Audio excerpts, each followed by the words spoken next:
Frontline Fellowship's badge indicates where we stand. We are Bible-based, we are Christ-centered, we are committed to the fighting the good fight of faith, the sword of the Spirit, and we are Africa-faced. 1666 and the occultic roots of the New World disorder. Does anyone know what I'm talking about? 1666. Who's heard of Sabbatai Zevi? Anyone? So in 1666, Sabbatai Zevi declared himself to be the Messiah. More than half of the world's Jewish population in the 17th century came to accept and follow Zevi as their Messiah. Sabbatai Zevi proclaimed salvation through sin. He is condemned as a heretic by many contemporary rabbis of the time. We are warned in Matthew 24 verse 4, take heed that no one deceives you. Our Lord Jesus said, for many will come in my name saying, I am the Christ, and they will mislead many. The Lord never exaggerates. Many will be deceived. Then if anyone says to you, behold, here is the Christ, or there he is, do not believe him. For false Christs and false prophets will arise and will show great signs and wonders, so as to mislead, if possible, even the elect. Sabbatai Zevi was born on the 1st of August, 1626, in Anatolia, what is present-day Turkey, which was once the Byzantine Empire. He was a Sephardic Jew, ordained a rabbi in Smyrna, now Izmir, Turkey, but Smyrna was where the Apostle John and Polycarp worked. Sabbatai Zevi was active throughout the Ottoman Turkish Empire, and his teaching from the Talmud and from the Kabbalah. I think many people get confused and assume, Jews are all quoting from the books of Moses and they preaching from the Old Testament. Not so. Most are really into the Talmud and the Kabbalah. Sabbatai Zevi's message of redemption through sin was enthusiastically received by many. In fact, most people like that kind of message, and you can see the success of the prosperity preachers of today, where God is like the magic genie. He pops out and says, your wish is my command. They like that kind of God. The kind of false God who allows you to be saved through sin. Fast days became days of feasting. Sexual promiscuity, adultery, incest, and orgies, that was all part of their salvation. Zevi taught every law has to be broken. Although, to be honest, you can't break God's laws. You can only break yourself upon God's laws. God's laws are pretty rock solid. We destroy ourselves, but God's laws are there to protect us from self-destruction. Religious taboos such as forbidding the eating of pork, every form of sexual immorality was not only permitted but encouraged.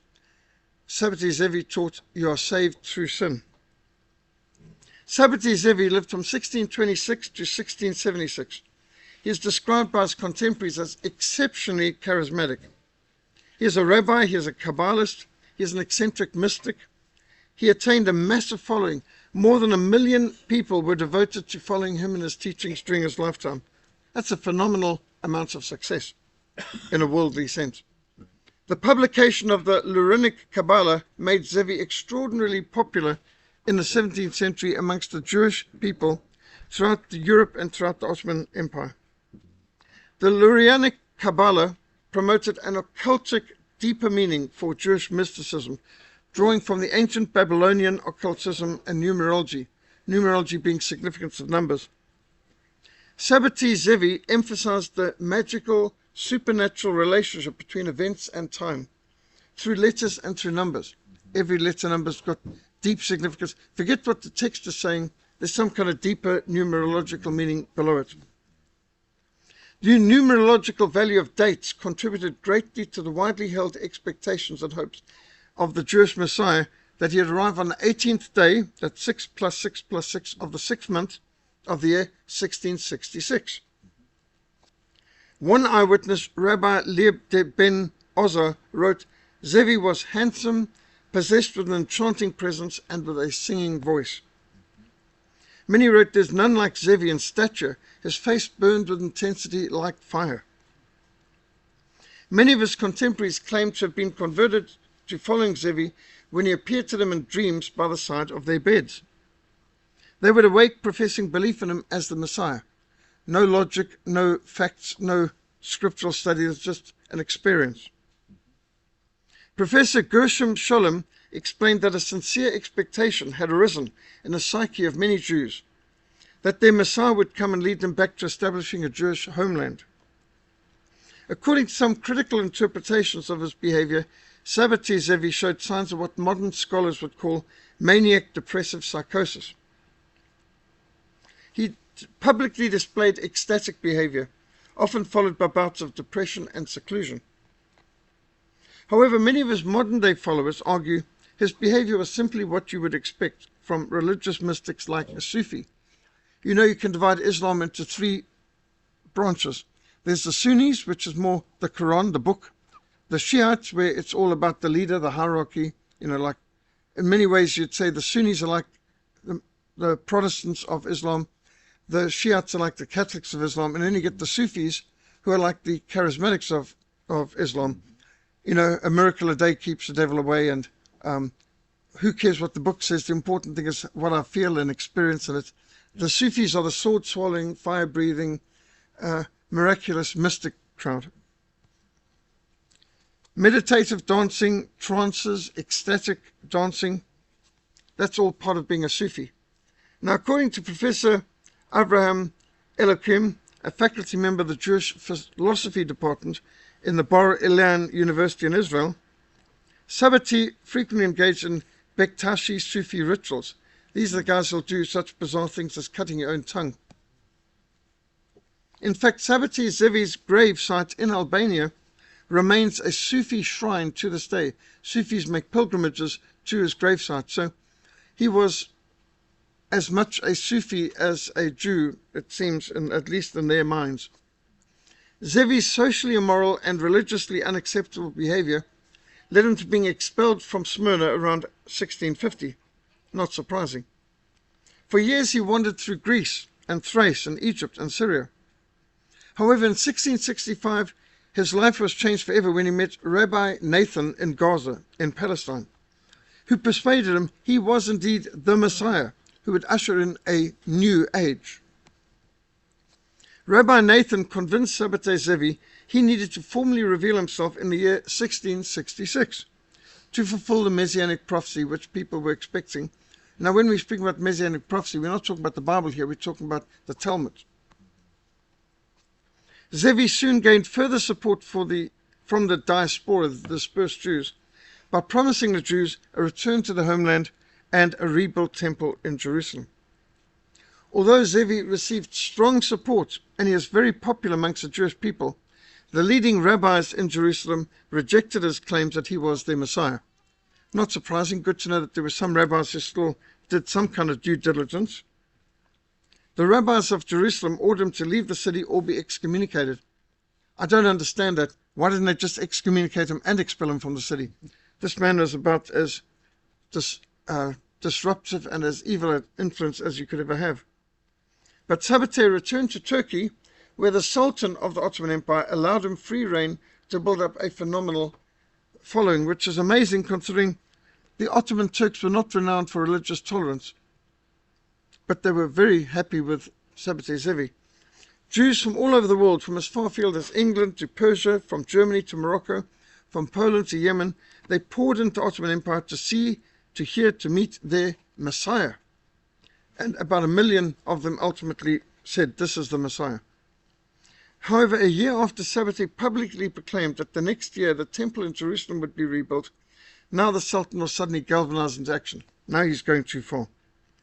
Fearing a revolt that would lead to this province, Palestine, declaring independence from the Ottoman Empire, the Sultan, Muhammad IV, confronted Sabbatai Zevi with a choice: either publicly convert to Islam or you will be beheaded.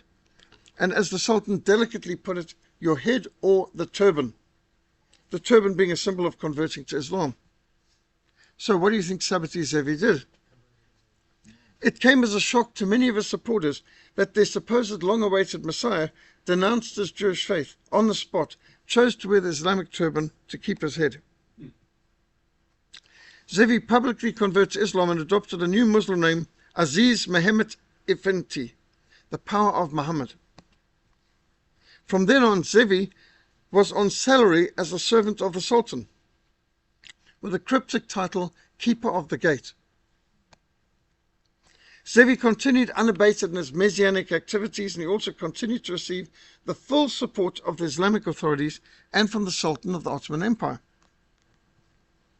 While Sabbatai's formal conversion to Islam dismayed and disillusioned many of his followers, as you would imagine, many took it as a sign that they should also convert to Islam, while maintaining their Jewish identity and their mystical Kabbalah Sabbatian practices. One of these Sabbatian cults, primarily located in Anatolia, modern-day Turkey, were called the Donmi, which translates to religious converts. It was a derogatory term the Muslims used, but they just Donmi, they're religious converts. But they would never call themselves Donmi, but that's what they were called by the Muslims. The Sabbatian followers explained his apparent apostasy as a descent into the grossest reality, or the husks of creation, in order to reclaim the lost sparks of divine light, whatever that means. And the goal was to repair the world. These Kabbalist concepts, which are always very paradoxical, were used to justify his heretical, his apostate, his degenerate behavior. According to Reb Yaakov Lieb Hackenheim, the current director of Donmi West, they are the Californian Sabbatian organization, which was founded in 1972. How amazing to think there's groups like this promptly open to this day. Sabbatai's conversion to Islam was not an act of cowardice. No. It wasn't an act of apostasy. No. It wasn't that he betrayed the Jewish people, because his conversion was one of the mystical Masim Zarin that the Messiah was destined to perform, based on their reading of the Kabbalah, which is basically, the Kabbalah came out of the exiles in Babylon, and it was as much influenced by mystical occultic Babylonianism as it was by the Torah. And so the Kabbalah is very occultic, very degenerate, very immoral anyway, even before Sabbatai Zevi got his paws on it and turned it into something even more bizarre. In keeping with Isaac Lurie's prophecies in the Lurian Kabbalah, these actions of breaking laws, of being a false convert, of deception, of degeneracy, these are essential to bring about the conversions, the conditions. These will set the stage, these will initiate and directly expedite the fulfillment of Jewish messianic prophecy. Jews were to play an active role to bring about and to bring forth God's kingdom on earth. And how are they going to do this? By infiltrating, subverting, and destroying every other religion and kingdom on earth. And how can you do that without deception and being a false convert and pretending to belong to the very people you're seeking to destroy? Of course, Revelation 21 verse 8 says, "But the cowardly, the unbelieving, the abominable, the murderers, the sexually immoral, the sorcerers, the idolaters, and all liars will have their part in the lake which burns with fire and brimstone, which is the second death." So, when the Bible makes it clear all liars will be condemned to the lake of fire, what does it say about Sabbatai Zevi? But he's the Messiah, apparently. The Kabbalah teaches a mystical synthesis between the pagan teachings which preceded the Torah and the Gnostic elements of Judaism. The task is not to destroy evil, he said. The task is to return evil to its source, whatever that means. To include the left within the right, to uplift the fallen sparks. The Chaldean or Babylonian mysticism and the occultism provide the most authentic version of the Kabbalah. Now you're beginning to wonder, is this Judaism or is this Babylonian occultism? Because they're so married together now that how can you even tell the difference? The new philosophical paradigm provided a spiritual justification for proactive Zionism to bring about the formation of a Jewish state. And this state would undermine and replace all states worldwide. The mystical Lurianic Kabbalah transformed the Messiah from a popular conquering hero to a supreme cosmic conqueror. The goal was not merely to emancipate Jews from the yoke of the Gentiles, but of fundamental transformation of the entire creation, affecting material and spiritual worlds alike. Just think of the theme of, what was it, Obama's theme for his presidency, change. We are just days away from the fundamental transformation in the United States. Remember those words? This was to lead to, in the word of Gershom Sholem, a ratification of the primordial catastrophe of the breaking of the vessels, Shivarat Hakelim, or repairing the world. The goal was to break everything down so it could be built back better. I don't know if this rings any bells, but the Great Reset, also known as Build Back Better, was the theme of a political candidate in recent political campaign, which some of you might remember. Of course, they can't build anything. Nothing's back and nothing's better, but they sure know how to break everything down. Build Back Better. That comes all the way back from 1666 and Sabbatai Zevi. As somebody said, Build Back Better is very much like 666. And the people promoting it are very much worshipping Baphomet or Satan himself. According to Sabbatai Zevi, the acts that God's people must take include deliberate forays into the world of sin, where the illusory nature of evil could be more readily exposed and the sparks elevated to their source. Now, if this doesn't make sense to you, don't worry. It just means you're not insane. I was in a debate with a South African Germany, which is a Dutch-formed minister, and it was at Wits University, and we were debating blasphemy. And they were arguing, because everything is made in the image of God, everything is holy. And the only thing that is evil is censorship, which is symbolized by me, as the one person there opposing the blasphemy of the last temptation of Christ, which was the subject of the debate. And so at this debate, I had a Germany that's a minister of the gospel, a reform minister, saying pornography is made in the image of God. Pornography is part of God's image, and therefore what's blasphemous is these people like Peter Hammond who want to censor pornography, and that censorship is evil. Pornography is, like everything, is made in the image of God, therefore pornography is holy. It's censorship that is blasphemy. Does that make sense to anybody here? Well, if it doesn't, don't worry. With the declaration of Sabbatai Zevi as the Messiah in 1666, the Zionist goal of infiltrating, subverting, ultimately replacing every other religion, every kingdom, transforming every government on earth into a new world order, that's what they called it. That became a central focus.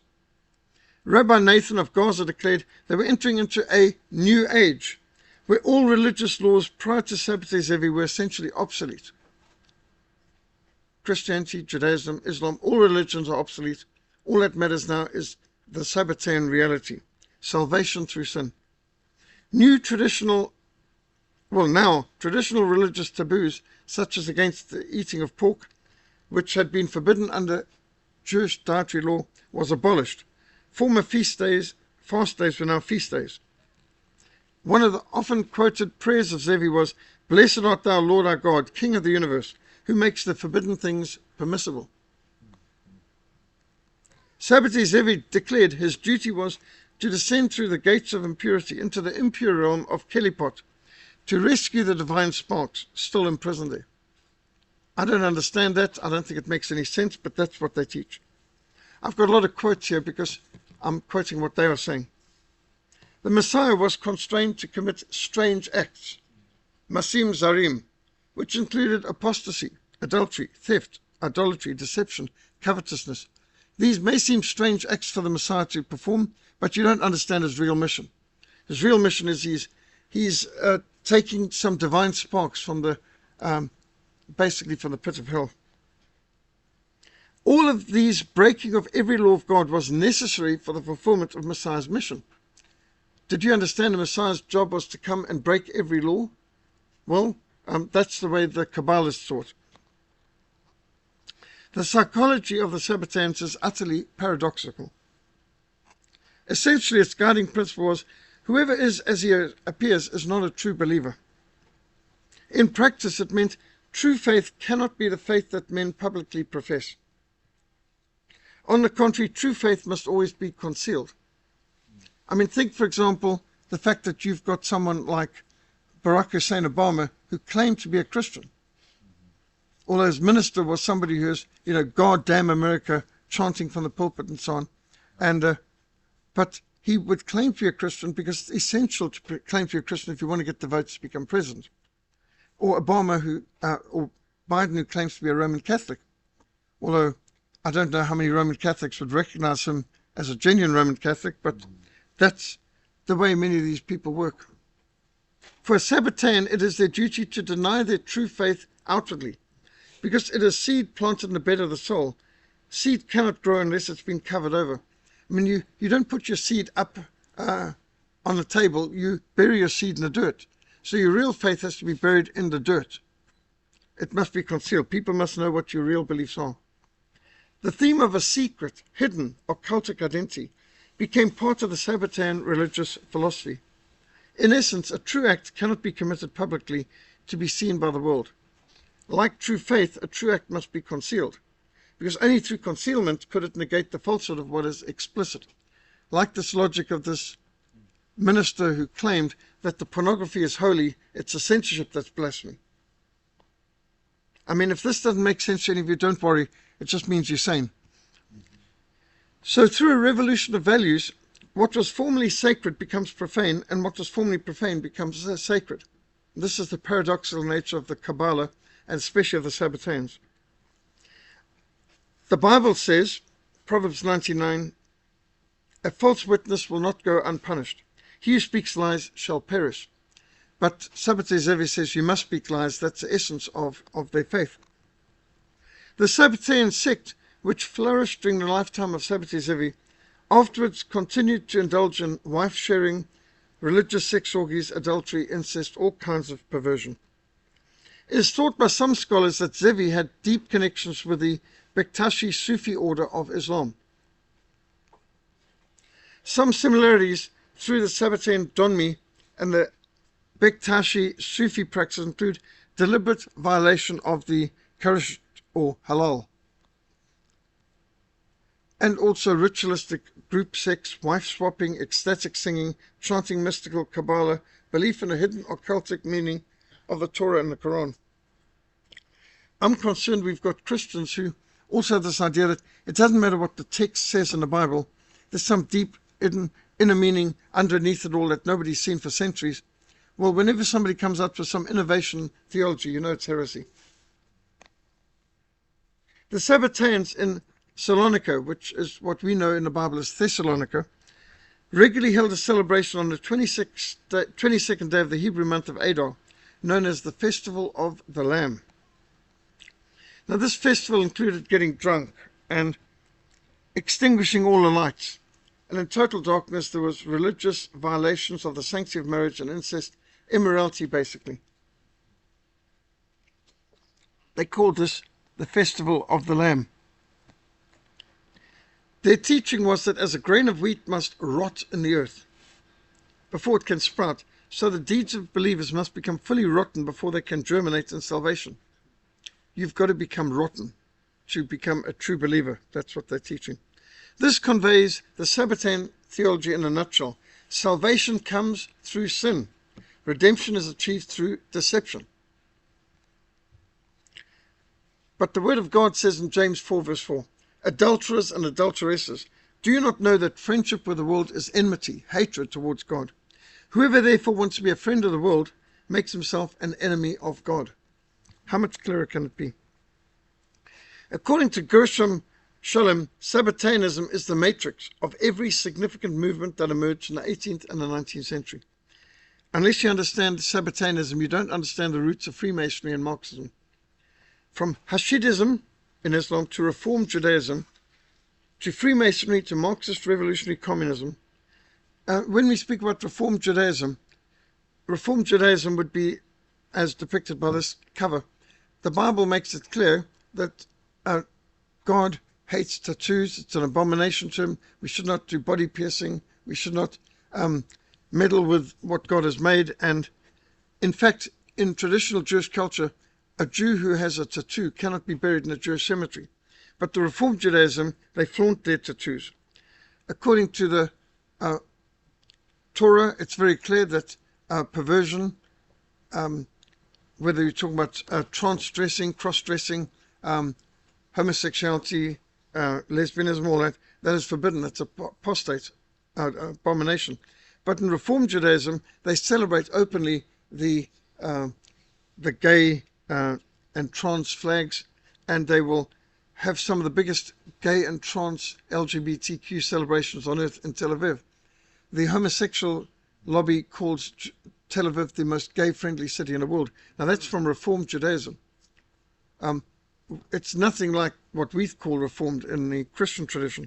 This is not going back to the Bible. This is more changing everything to something anti-biblical. And so this is the flag of Reformed Judaism. And of course, Freemasonry is at the heart of the whole thing. You can see the Sabbatian movement controls the Freemasonry system. And there's a lot in it that you can see the symbolism that comes up in Sabbatianism, as you'll see later. These are all basic emblems, symbols for Freemasonry.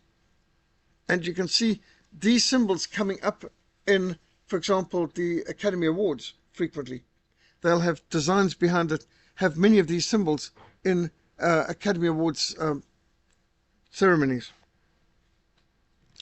You can also see how they like to have the all-seeing eye as one of their symbols too. Now, the Young Turks, who seized the Ottoman Empire and then initiated the massacres of the Armenian Christians in 1915, the Young Turks are almost certainly Sabbataians. You can just see from so much of what followed. It was part of overthrowing the kingdoms and infiltrating, subverting every religion on earth. So the Armenian massacre of Christians in 1915 and the wiping out of millions of Assyrians and Greek Christians between 1915 and 1922, done by the so-called Young Turks, it's almost certainly a Sabbatian operation. And there are books that document that. Sabbatian believers teach that they are the champions of a new world order. That is their phrase. And they've been using that phrase since the 17th century. A new world order, which will be established by overthrowing the values of every other religion and every other kingdom. They teach the holiness of sin. Everyone recognize this person? Who is this man? John Hagee. Now, John Hagee has famously taught, it is blasphemy for you as a Christian to share the gospel with a Jew. They are the people of God. They can't be evangelized. They don't need to be evangelized. They don't need to be saved. They are already the people of God. So you or I that have the audacity to share the gospel with a Jew are committing blasphemy. Does that make sense? Jesus is the way, the truth, and life. No one comes to the Father except through him. We are deceived. We are lost. Jesus is the way. We are deceived. Jesus is the truth. We are dead in our trespass and sin. Jesus is the life. No one comes to the Father except through him. But if you share the gospel with a pagan, blaspheming, pornographer, baby killing, child trafficking, a person who happens to be a Jew, you're committing blasphemy because he's already a child of God. If you try to share the gospel with Karl Marx, you're guilty of blasphemy. He's already a child of God, according to John Hagee. They teach the holiness of sin. Now, 50 years after the death of Sabbatai Zevi, Jacob Frank was born. Interestingly enough, Sabbatai Zevi did not rise from the dead, but he was reincarnated in Jacob Frank 50 years later, apparently. Now, Jerry Rabo, in his book, The Untold Story of 50 Jewish Messiahs, report that Jacob Frank was the reincarnation of Sabbatai Zevi. Now, Jacob Frank continued and extended the paradoxical teachings of Sabbatai Zevi, declaring that with the coming of the Messianic age, Zevi had transformed all sexual prohibitions of the Bible into permissions and obligations. All the thou shalt nots in the Bible are now thou shalts. Make sense? The only way to purify the soul is through sexual immorality and orgies. Debauchery is therapy. If you want to understand a lot of what's going on in our psychological departments in the universities today, it's Sabbatianism. Debauchery is therapy. The best solution to any problem is just indulge in it. If it feels good, do it. Jacob Frank asserted the God of the Bible is evil. Jews need to reject every moral law and every commandment. So now it's pretty plain. Sabbatianism is Antichrist. The God of the Bible is evil. That's what they teach. The only way to a new world order is through the total destruction of Christian civilization. Or should we say cancel culture, which today is cancel Christianity. Jacob Frank insisted that child sacrifice, rape, incest, the drinking of blood were perfectly acceptable and necessary religious rituals. Have you noticed how many people in Hollywood have admitted to the drinking of blood and things like that, and pledging their soul to Satan for getting great success, and musicians and you can see it in many of their themes. So once you understand Sabbatianism, so much of what looked to you completely insane suddenly makes sense when you understand this ideology. Salvation is through sin. Redemption is achieved through deception. But the Bible says in Proverbs 12 verse 22, lying lips are an abomination to the Lord. Those who deal truthfully are his delight. Jacob Frank also convinced his followers the only way for the special form of Judaism, or Sabbatianism, to survive was for them to outwardly become Christians, just as the Donmi had descended into the world of Islam. The reality in Europe is either Protestant or Catholic. If you want to infiltrate and gain control and subvert every kingdom in Europe, you're going to have to pretend to be either Protestant or Catholic. Just as Sabbatai Zevi pretended to be Islamic in order to subvert the Ottoman Empire. The Jewish authorities in Poland excommunicated Frank. Let's give them credit for that. They had some backbone, more than the rabbis in Jerusalem who only threatened excommunication. And they excommunicated the followers of Frank. They rejected his concept of purification through transgression. Jacob Frank then converted to both Islam and Catholicism. He held annual springtime lamb festivals, which consist of drug use, sacrifice, nudity, the exchange of spouses and their daughters for immoral religious transgressions. I mean, it was just straight perversion. Frank preached that the true Jewish believers were to cross every boundary, transgress every taboo, mix the sacred with the profane, which I think Hollywood has been doing very effectively. I don't think you can understand Hollywood unless you understand Sabbataianism. Eve Frank, his daughter, was called the holy matron of the Sabbatian movement, and she formed a central figure in the immoral rituals of the sect in Poland. Jeremiah 17 verse 9 says, the heart is deceitful above all things, desperately wicked. Who can know it? Jacob Frank had approximately 50,000 disciples in his lifetime, mostly in Poland. But although his following was smaller than that of Sabbatai Zevi, Jacob Frank's cult would grow to become far more influential as it recruited some of Europe's most influential royalty, nobility, and the richest bankers on earth. Because who wouldn't want to join a religion that celebrates every kind of immorality? Gershom Scholem described Jacob Frank as one of the most frightening phenomenon in the whole of Jewish history. A religious leader who, for whether purely selfish motives or otherwise, was in all his actions a truly corrupt and degenerate individual. Jacob Frank, reincarnation of Sabbatai Zevi. Jacob Frank taught that one has to free oneself from all laws, all conventions, all religions, to adopt every conceivable attitude and to reject it, to follow their Messiah step by step into the abyss. The annihilation of every religion was the true way. This makes sense. You know, why would people say, there's no God, and I hate him, and we've got to destroy him? Why is there so much resistance to God from people who claim he doesn't exist? Why do they even give him attention? But the hatred of God and the desire to destroy him and remove him from universities and from classrooms, even primary schools, the campaign against God, against whether you're talking about putting up a nativity scene outside the town hall, a cross up on a hillside, the way how so many people like the Antichrist Lawsuit Union campaign against Christianity, if they don't believe in the existence of God, why do they spend so much time trying to fight against it? Because this is the Sabbatian way.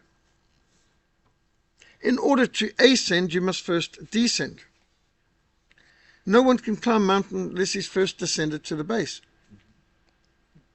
Therefore, he must descend and be cast down to the bottom rung, only then can he climb up to the infinite. This is the principle of what they call Jacob's ladder, which is shaped like a V, they say. I did not come into the world to lift you up, but rather to cast you down to the bottom of the abyss, says Jacob Frank. Jacob Frank taught an antinomianism, a hostility to God's law, rejection of all law, and he taught a libertinism, the rejection of all authority. Again, this makes sense where we are today in cancel culture. He demanded from his followers voluntary abasement and utter shamelessness. A Sabbatai needs to be able to commit every sin without any sense of shame, remorse, or guilt. Does this explain some of the skulls and bones secret ceremonies that you've got to go through in order to enter into the leadership of the CIA and all this? If you understand just how they debase their students. I mean, what they do, public humiliation, urinating on their fellow students. I mean, all sorts of bizarre things. Why would they do that? It only makes sense if you understand Sabbataianism.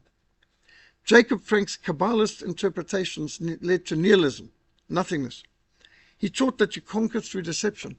Remember, you came from nothing. You're going nowhere. Life is meaningless. This is the heart and soul of the modern ethos being taught in our universities. Frank taught Israel's exile was not a consequence of its sins at all. It was part of the plan to bring about the destruction of all Gentiles throughout the world. So you might have thought God abandoned Israel and Jerusalem for Jerusalem to be invaded and the temple to be destroyed and all Hebrews to be sent into exile to Babylon or Assyria. You might have thought that was God's judgment on sin and idolatry. No, it was God's plan to destroy the Gentiles.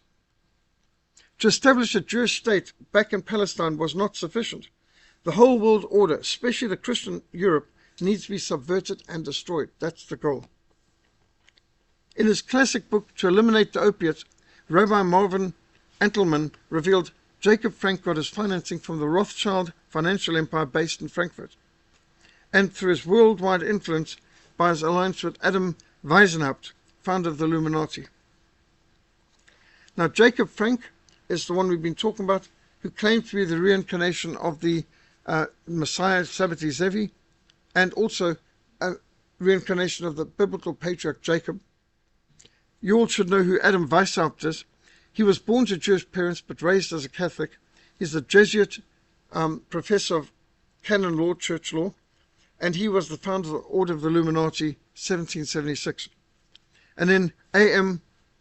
Rothschild was the wealthy German Jewish banker Amschel Meyer Rothschild, who was referred to the East European Jews as the pious Rothschild, because he also became a Sabbatian. And so when Jacob Frank entered Frankfurt, an alliance had already begun between Meyer Amschel Rothschild, the immensely wealthy banker of Frankfurt, and Adam Weishaupt, the son of a Jewish Kabbalist rabbi in Bavaria. And these formed the Illuminati. Educated by Jesuits, Weishaupt became a Roman Catholic priest, and then he formed an alliance with Meyer Rothschild. On the 1st of May, 1776, Weishaupt chose the timing of the launching of the Illuminati according to the Sabbatian Kabbalist teachings. He chose the 1st of May because May is the 5th month. Added to the first day equals 6. He chose 1776 because the 4 numbers of the year add up to 21. 1 plus 7 plus 7 plus 6, 21. 21 is 1 plus 7 plus 7 plus 6, 21. That's 1776 if you add it. And that's apparently super significant to them. Also, the sacred number 6 plus 21 equals 27, another number with occultist Kabbalist powers. They believe this because it's formed by multiplying 3 by 9. These are all numbers super significant to them. Now, Weishaupt carefully chose that date because he believed that even the greatest plans will be doomed to failure if not carried out at the most numerically advantageous time. Hence, just think of, 9/11, the significance and the importance of why they chose that particular time and so on. In the 18th century, Meyer Amschel Bauer, later Rothschild, adopted the hexagon, the 6-pointed star, as a symbol for his red shield. Rothschild means red shield. And so this hexagon, a red hexagon, was the Rothschild symbol. The 6-pointed star hexagon was adopted by the Rothschild family, put on their coat of arms. Meyer Amschel Bauer, who changed his name to Rothschild or Red Shield, lived between 1744 and 1812. He had 5 sons. Amschel Meyer remained in Frankfurt, established the bank in Frankfurt. Solomon Meyer settled in Vienna, Austria, controlled the Bank of Austria. Nathan Meyer settled in London and set up the Bank of England. And Karl Meyer settled in Naples, Italy, set up the Bank of Italy. And James Meyer settled in Paris, set up the Bank of France in 1812. Since the 17th century, the House of Rothschild has dominated the banking houses of Europe. And when I hear things like Elon Musk is the richest man in the world, I'm thinking, what a lot of nonsense. He can't possibly have more wealth than the Rothschilds, but they're trying to distract you from the Rothschilds. Somehow we've got this new wealth in, as though Elon Musk could exceed the wealth of the Rothschilds and so on, which is a blatant lie. Notice the hexagon also aligns with the Masonic symbols. And Washington, D.C. is laid out in Masonic lines. If you just look at a map of Washington, D.C., you can see it's a very clearly set out on Masonic lines. So if you look at the Rothschild dynasty, it's quite clear some of the most influential people in history have come from their line. Nathan Rothschild was quoted as saying, "I care not what puppet is placed upon the throne of England to rule the empire on which the sun never sets. The man who controls Britain's money supply controls the British Empire, and I control Britain's money supply." In fact, the mother of the Rothschild said, "If my sons didn't want war, there wouldn't be any." Whoever controls the issues of money controls the government. Nathan Mayer Rothschild. Adam Weishaupt, Mayer Rothschild, and Jacob Frank launched the Illuminati on the 1st of May 1776 in Frankfurt, with the long-term political goals of: number 1, abolition of all monarchies and all governments; number 2, abolition of private property and of inheritance; number 3, abolition of nationalism; number 4, abolition of the family and of the institution of marriage; number 5, abolition of all religion; number 6, establishment of compulsory communal education for all children. I think the 6th one we should be talking about indoctrination. It's not education. Education is teaching people how to think critically. What you've got today under your so-called Department of Education is teaching people what to think, uncritically. Anyone who's read Karl Marx's Communist Manifesto of 1848 should immediately recognize this Illuminati agenda clearly articulated. The Illuminati's goals are the communist goals. And if you think of wokeism today, it's the same thing. Matthew 15:19 says, "For out of the heart proceed evil thoughts, murders, adulteries, fornications, thefts, false witnesses, blasphemies." And that is the Sabbatian movement. Now, from the Rothschilds and the Sabbatians have come the line that goes all the way down to Karl Marx and communism, and the line that goes through the Rothschilds to the creation of the State of Israel. And those are two of the arms of this operation. It is impossible to understand the present cancel culture, burn, loot, murder, BLM, gender confusion, lockdown lunacy, masquerade madness, COVID cult, salvation by vaccination, Christophobia, or the Hollywood degeneracy, indoctrination through education, mainstream media, the United Nations or the European Union, and their pronouncements and activities. How can you understand them without understanding the Sabbatian roots of the New World Disorder? So much of what we shake our head at and say, these people are crazy, these people are stupid. Well, actually, maybe they're not crazy and stupid, maybe they're just evil. In many ways, Jeffrey Epstein epitomizes the Sabbatian religion. The weird cubic temple with its Islamic-type dome on Jeffrey Epstein's island, which reportedly leads down to an underground chamber, has been described as a rape dungeon and as a Luciferian temple. And they've got all kinds of bizarre things about it. And it's also been called Orgy Island, Little St. James. But intriguing, notice they've got access point for submarines to go into the island. They've got underground tunnels. Notice the owl on the top of this dome is the same owl from the Bohemian Grove. And Bill Clinton, of course, was a frequent flyer. I think he is a kind of a platinum diamond class frequent flyer on the Lolita Express, or the Pedo One as they call it. And how many of these other characters came there? Celebrities, billionaires, heads of state, royal figures, some of the most influential people in America, the Supreme Court, in your Senate, Congress, Hollywood, all came to Jeffrey Epstein's pedophile island. Notice the building is painted with the blue and white stripes which are the same colors as the flag of the State of Israel. And Jeffrey Epstein seemed to epitomize the Sabbatian philosophy of unrestrained sexual debauchery and deception. So too did the Hollywood producer, sexual predator and rapist Harvey Weinstein. Some of the most influential films of our lifetime been made by Harvey Weinstein. When I was forced to go to see the film Mandela Long Walk to Freedom to do a review for Ted Baer's movie guide, I didn't enjoy the film one bit, but I had to do it out of a sense of duty. And it starts off with a Weinstein production. And then you've got all kinds of occultism, witchcraft, nudity, violence, and the occultism of Mandela being made to walk through the fire and being purified, as they called it, by the witch doctor, is at the beginning, the center, and the end of the film. Very prominent. But Weinstein has been promoting all the great idols of our age, and next thing people are shocked. The man's a sexual predator, a rapist. Well, that's what he celebrates in his films. Why would you be surprised that that's in their private life as well? When interviewed for the job of Labor Secretary, the former U.S. Attorney Alexander Acosta said he had cut the non-prosecution deal with Epstein's attorneys because he'd been told, back off, Epstein's above his pay grade. Epstein belongs to intelligence. And leave this alone. Now, unsealed court documents and eyewitnesses confirm Bill Clinton was at Jeffrey Epstein's pedophile island with minor girls repeatedly. And in the New York home of Epstein, the first thing you see is that picture on the left of Bill Clinton, previous president, dressed in Monica Lewinsky's dress with her high heels.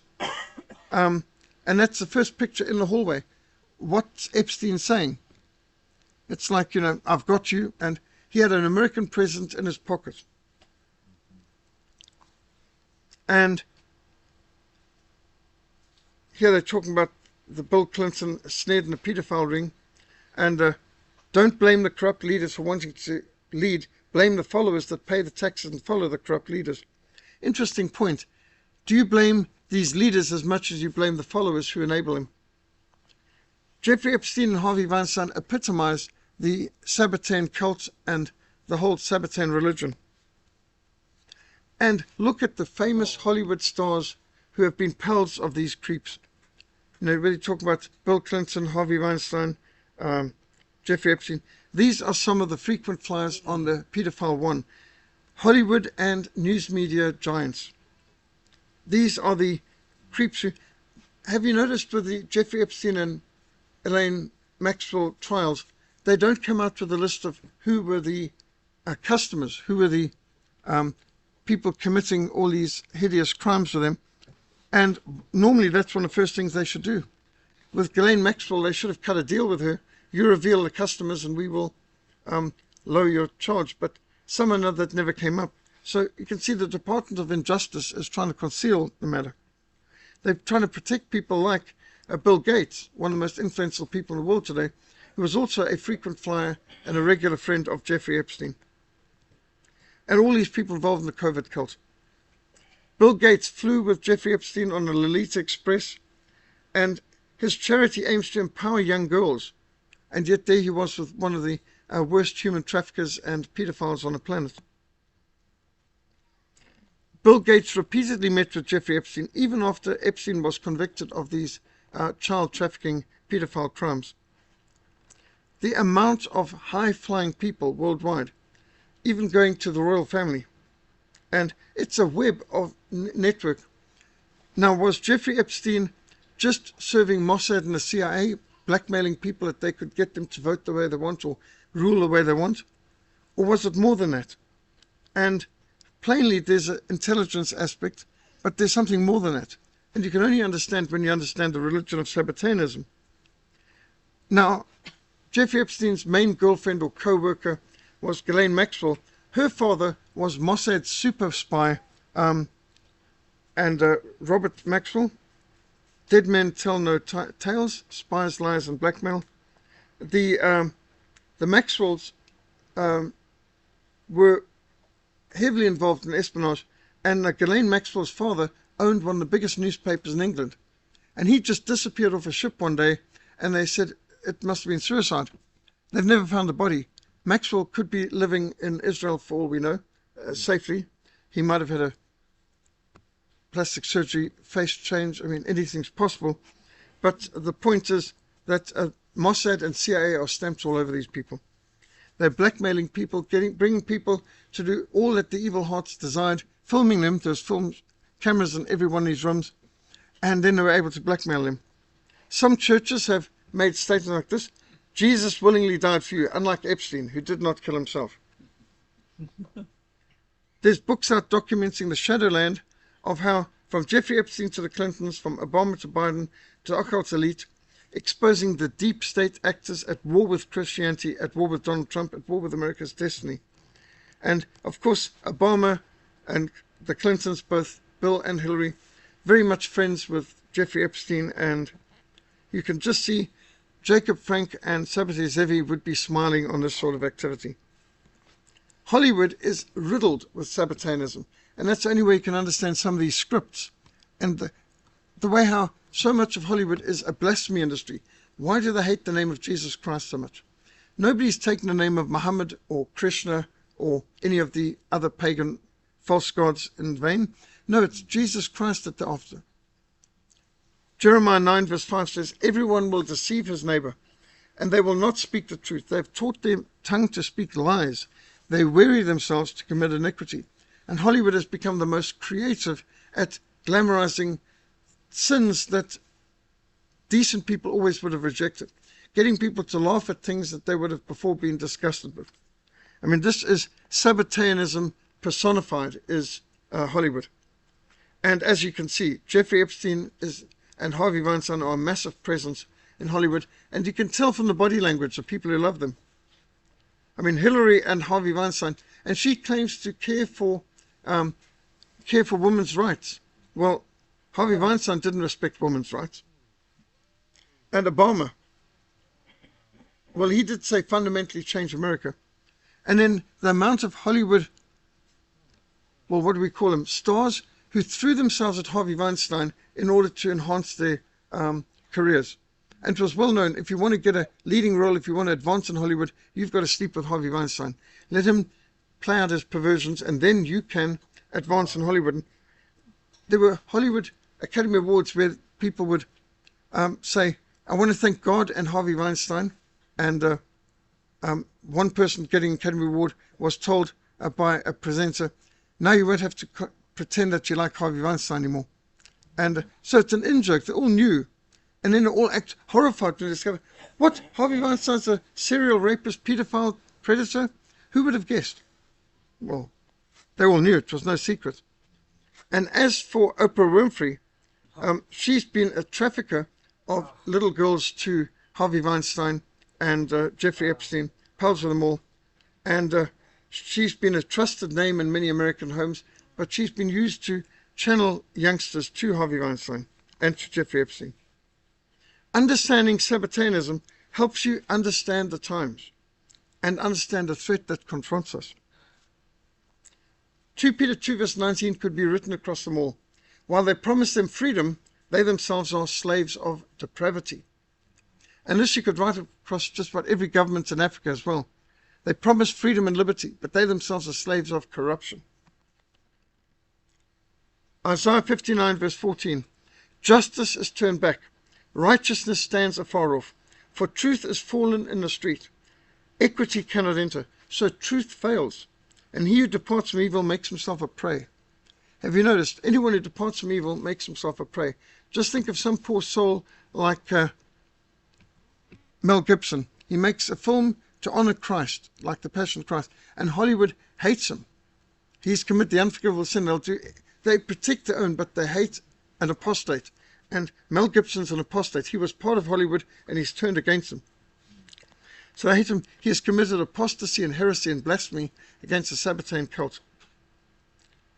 This is a nation that does not obey the voice of the Lord, their God, nor receive correction. Truth has perished and has been cut off from their mouth. Jeremiah 7:28. And war broke out in heaven. That serpent of old, called the devil and Satan, who deceives the whole world. If you ever get the impression that, well, the whole world can't be wrong, but the Bible says the whole world is being deceived by Satan. We are taught in Revelation 12:9, Satan who deceives the whole world. How clear is that? If you find yourself in agreement with the world, Hollywood, the United Nations, the mass media, then you're deceived. We've got to know, if we're in agreement with the world, we are definitely being deceived. The spirit of this age has blinded many minds. 2 Corinthians 4:4, whose minds the God of this age has blinded, who do not believe, lest the light of the gospel of the glory of Christ, who is the image of God, should shine on them. 2 Timothy 4:3, for the time will come when they will not endure sound doctrine, but according to their own desires, because they have itching ears, they will heap up for themselves teachers, false teachers, and they will turn their ears away from the truth and be turned aside to fables. Do you see this working out in our churches today?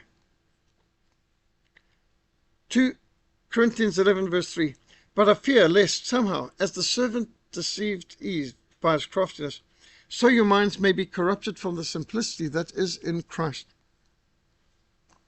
Revelation 20:1-3, then I saw an angel coming down from heaven, having the key to the bottomless pit and a great chain in his hand.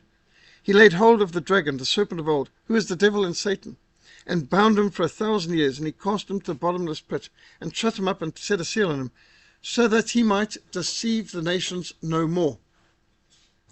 How much clearer can God make it? Nations are being deceived today. Galatians 1:10, for do I now persuade men, or God, or do I seek to please men? For if I still pleased men, I would not be a bondservant of Christ. People pleasers make traitors. Our job is not to please man. Our job is to fear and to please God. For the wrath of God is revealed from heaven against all ungodliness and unrighteousness of men, who suppress the truth in unrighteousness. You can see, whether you're talking about Facebook, Google, suppressing the truth, you can see the fact checkers, the enemies of truth, the thought police, who prosecuting thought crimes. You're not allowed to think that. You can't say that. Isn't it amazing? The same people who said you can't suppress child pornography from the internet, those same people, they managed to suppress everything that the Chinese government doesn't want from entering China, the Great Firewall of China. And they can scrub ivermectin and hydroxychloroquine off the internet so fast, within seconds of you uploading it, but they can't deal with child porn.